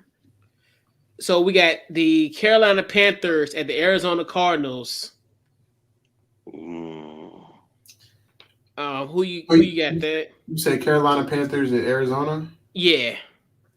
Arizona. Sam Darnold just lost his way, his confidence. I wanted to believe in him. His shoulders hurt, his pride's hurt, his ego's hurt, all that. It's looking rough. But yeah, Arizona by a lot. Even if Kyler doesn't play, I like them winning. Correct. Yeah. Who you got, Maui? Arizona. Yeah, Arizona. Yeah, it don't matter. Kyler, Colt McCoy, Dan Orlovsky, Carson Palmer, Kurt Warner. Give me the Arizona Cardinals. They got a big game coming up the following week, so rest up, Panthers. Get your licking and get ready to come on back home for Ron's revenge next week. Okay? Yeah. Huh? I said, oh boy, that's not nobody. I'm sorry, but nobody's ever, since Sam Darnold is going on that little stretch, I don't think anybody's going to tune into that game. But yeah, nobody's going to tune into that one. Yeah, that'll be the snooze fest. We got Minnesota at the LA Chargers. So Kirk Cousins comes to California. Who you got that? I feel like I've been going with the favorite for the most part. I'm going to take the Chargers, but I could see the Vikings pulling this one out. They lost a lot of close games. Right. They haven't finished a lot of close games, just like last week being up 14 on Baltimore, and I could see them potentially sneaking one out. But I like Justin Herbert. They, like we said earlier, they've been finding ways to win games, these close games this year. So I think they find a way to do it again. But it'll be a nail biter for sure. Yeah. Who you got, Maui? You said the Chargers and the Vikings, right? Yeah. I like the Vikings, man. You know what I mean? I really do, man. But I'm gonna pick the Chargers. Okay. You know what I mean? I think Vikings is one of those teams that everybody could say, man, they kind of like, but they're just not winning. Yeah, and it's weird. They're like, it's funny. It feels like it's a role reversal. Like Minnesota had so many heartbreaking losses. All their losses is 7 points or fewer. I have a strange feeling Kirk Cousins, the star of all, not the star of all stars, but a NFL star, will go to the land of the stars and actually get a win. So I'll be the lone wolf in this one.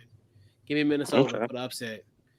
We got the Philadelphia Eagles going west to play the Denver Broncos. Who you got that? I got to take the favorite again. You know that the time difference, the 2-hour time difference in Colorado, 2 mountain time, the altitude, some players might not be able to play, especially people that are in the best shape. But I just think Denver's riding a little, high off that great win last week. And, they got Jerry Jeudy back, even though he didn't make the biggest difference. But just having him back, makes things look a lot better. And I think Denver stays on track and stays in that AFC West playoff hunt. All right, Mal, who you got? Denver. Denver, okay. Yeah, give me the Washington football team of the West. Give me the Broncos. All right, we got the Seattle Seahawks at Green Bay. Russ might be back. He's back. He's cleared. He's back, so he's back. The question mark is going to be Aaron Rodgers. Nope. Aaron Fauci. On the other side. Oh, boy. I didn't know if you were asking me yet. This is a tough one. It all depends on if Aaron Rodgers plays. But I will say this: the Packers, even with Jordan Love, they look good in my opinion. Like as a team, defensively, Eric Stokes, they hit on in the corner. If Aaron Rodgers doesn't play, no. you know what? I'm gonna say this: if Aaron Rodgers doesn't play, Green Bay still wins in a close one. Jordan Love makes a couple more plays than he did last week, and I think that defense will carry them. Like Eric Stokes, even with Jair Alexander being out, he's made plays, and he's made me regret us not taking him instead of Tyson Campbell. You know, because so far he looks like the better two out of the Georgia corners. So I'm gonna go with the Packers in a close one because I just think they're playing good overall. Because like watching that game versus the Cardinals where they had like 10 starters out and they still competed and won the game showed me what I needed to see. So. Yeah, defense played very well last week. Special teams let them down, unfortunately. Maui, who you got in this matchup? I got the Packers. Okay. Yeah, give me Green Bay as well. Hopefully they will accommodate Jordan Love, his mother, and his girlfriend. Please give him some good seats. Hell, put him on the sideline. That boy might be QB1. We'll find out. The science will tell us if Aaron Rodgers will play. That's gonna be interesting on Saturday to see how that plays out on Saturday. But then we got the Sunday night football game. We got Kansas City at Las Vegas. We got that. Sticking with my guys, you know, the last week I said this, the Raiders were going to drop that game with everything going on. It was just an emotional week, and Giants have been playing solid. But I think that Kansas City's run two in a row. They don't look as good as they had last year, but they're finding their stride a little bit. I don't even want to say the defense is playing better because I don't know how good Jordan Love is, but I think they find a way to get back on track and start, you know, stacking these wins up.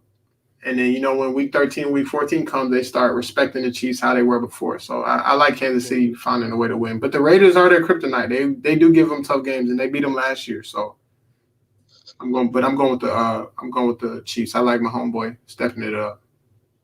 Yeah. Who you got, Maui? I'm gonna go Raiders for the simple fact of what you said. Last week was that the Raiders, when they get around this time of year, they tend to start slipping. They start off well, and then they start slipping around November. So I'm gonna ride with them. It's just, you know, with everything they've dealt with this season so far, you know, and they got Deshaun Jackson, right? Yeah. Mm-hmm. Right. Yeah. So I'm hoping that I mean this to me, I would take this game as extremely I would take it serious, and you know, if they want to go to the next level, I think this is the game to do it. You know what I mean? Yeah. Because if they beat the Chiefs, you know what I'm saying, even though this is a longer season, this one game could mean a lot, you know? Yeah. So I'm gonna go with the Raiders. Yeah. Give me the Kansas City Chiefs. Hashtag free Mike Mayock. All right. Why you say that before we move on? Why you say that? Right. Why? Because he's in a bad situation. I'm like, he's getting a fall for all this. The Arnett situation, their Ruggs situation. Because you think about their 2 first-round picks of 2020 aren't on the team, and all the other picks on that 2020 team aren't even contributing to this team. So to me, that was Gruden pulling all the strings, because the way I know Mike Mayock, I don't think he would have been making these picks. And I hate to say this out loud because that's the GM. Cleveland, our boy, Cleveland from Richmond. Don't get it twisted. But that's another one where I think if Mike Mayock, he might would have got Cleveland Farrell, he would have probably dropped down to maybe like 15th or 16th or something in that draft, and would have got some draft capital down the line. A lot of his picks have been reaches, and even though I don't know Mike Mayock like that, but when from the NFL Network and how he does scouting and how he analyzes players, I trust him more than I trust Todd McShay, even though Todd McShay, University of Richmond quarterback, and Mel Kiper Jr., I trust him over both of those.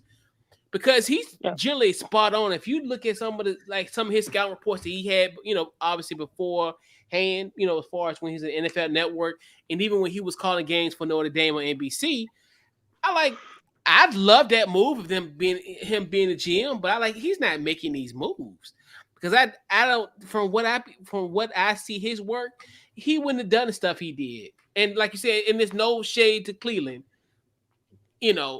but that's another move. I think that I was like, at 4. Now I can see if they would have dropped down and got him, because they could have got somebody, could have got Cleveland at a lower pick and got draft picks for years to come. It may not be first round picks, but maybe some second or thirds, kind of shuffled throughout maybe a year or two. But yeah, when they hired him, they said it was a stretch too. They was like, why did the Raiders even hire him as a GM when he really didn't have no experience in that? I remember that too. You know what I mean? They were saying it was just I don't know, it's like a a stretch. Yeah, it was a stretch. It's also, Gruden, yeah, Gruden, because then he got rid of Reggie McKenzie, which I'm just like, I didn't know what, that's another thing where just like all of it. Like you look at, he got rid of the boy from Buffalo, Khalil Mack, Amari Cooper, So a lot of that stuff, like you said, and I just think Mike Mayock is a fall guy for stuff that he shouldn't even be accountable for.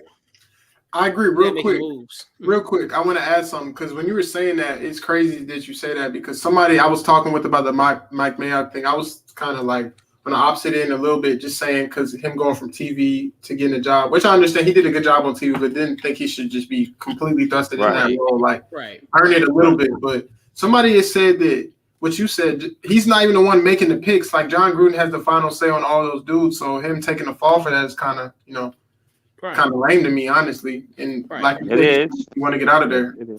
Right. But I guarantee you, if he had a scouting report and those guys that was picked, I don't think he would have took them. Hey, but shout out to them for taking Cleveland Farrell, because we would have never had Josh Allen. So correct. Yeah. Yes. And they were supposed to take him. Yeah, and y'all should have been dancing partners with them, because I would have took Cleveland at 7. At that point, I would have asked for some dinner and a couple draft picks and some cash considerations. That I think that would have been a nice spot for Cleveland at 7 if they would have traded with y'all at 7. Dad, he's only saying that because he didn't go to his high school. Just want you to know that. No, that's fine with me. No, but that's to me. That ain't him. If he was pulling the strings, I don't think he would have did those moves, because you look at this Arnett and also just even Arnett and Ruggs, regardless of not even what they've done, but they've had situations. They were drafted high. Arnett was drafted really supposed to be in the second round pick. And, you kind of reach for him. He had issues at Ohio State. So it's just it's a lot of it. And like you said, because Ruggs was the first wide receiver that was drafted, because everybody was putting him with CeeDee Lamb, and a lot of guys was in that predicament. But, yeah.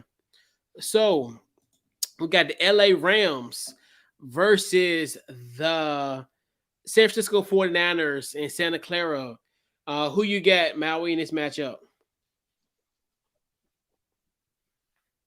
I'm gonna go with the Rams. All right, LA Rams. Okay, yeah, I think so too. Yeah, that's gonna be. Yeah, I got the Rams as well. What about you, Thad? What you got? I got the Rams. They're just not playing good football. I tried to give them a chance, week by week, but once they got beat with a backup quarterback at home by 17. I can't rock with them in the Rams. Coming off a bad loss, the guys are gonna be ready to play. So I like the Rams. Yeah, me too. I got the Rams. Yeah, and they couldn't even be Carson Wentz in the rain. So let's put a bow on this week's Couch Coach Live, fellas. We'll go around the horn, social media, and promote your upcoming projects. What you got, Thad? You can follow me and Jelani on What the Game Means to Me on Facebook, Twitter, Instagram. We come out with a weekly episode, keeping up with the college football and NFL action, what's going on in the sports world every Wednesday, Thursday, or Friday, whichever one works best for us. So, stay tuned with us. And in the future, in the next couple of weeks, I want to start coming out. I started talking about my rankings, but I want to start coming out with a top 10 quarterback rankings and power rankings each week for the later part of the season. So, stay tuned for that in the next 1 or 2 weeks. But that's about it. And, once again, appreciate you for having me on, Coach.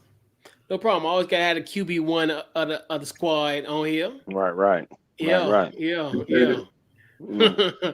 Yeah, Maui, what you got? Sean Morgan Facebook, DT Morgan 78 Instagram. You know what I'm saying? Always a pleasure, coach. You Always, know what yeah, I mean? yeah. Facebook, Twitter, Instagram, Couch Coach Live. Check out the podcast. Anywhere you get your podcast, Apple, Spotify, we're there. Also, let's see, we got what's today? Tuesday. We got Watch the Football Guys on Fridays, 8 p.m. Eastern Standard Time. Then we have See You Sunday, Off the Ball Network, NFL pregame show, 11 a.m. Eastern Standard Time. Then we have Overreaction Monday on Mondays at 7 p.m. Eastern Standard Time. And yeah, that's the gist of the week. And, but yeah, so definitely, once again, appreciate you, Thad, for coming on QB1 here. So yeah, so definitely appreciate everybody for checking this out tonight. Great show, fellas. Great show, great energy. And yeah, man, we all right, fellas. So we out. We'll catch you guys next week. All right. All right, yo. You're All welcome. right.